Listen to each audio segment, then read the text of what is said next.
Համաձայն եք, որ Նիկոլ Փաշինյանի հաղթանակը հայ ժողովրդի հաղթանակն է։ Համաձայն եմ, թե չէ, իհարկե համաձայն չէ։ Նիկոլ Փաշինյանի հաղթանակը հայ ազգի կործանումն է։ Ընդհանրապես դա։ Ինչու՞։ Դեպի մենք բոլորս չենք տեսնում, որ ինքը թուրք-ադրբեջանական օրակարգն է սպասարկում Հայաստանում։ Ով չգիտի դա, տեսանելի չի։ Այս հարձակումները եկեղեցու վրա ինչ է նշանակում։ Մեկ Ադրբեջանից են հարձակվում հայ եկեղեցու վրա,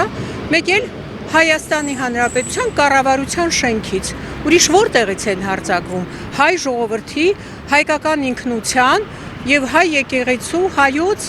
առաքելական եկեղեցու վրա ուրիշ որտեղից են հարձակվում։ Միայն Հայաստանի Հանրապետության կառավարության շենքից եւ ազգային ժողովից ԿՊ, չգիտեմ ոնց են այլ ձև ասում, քեմալական չգիտեմ ինչ, չէ՞։ Մեկ էլ այդտեղից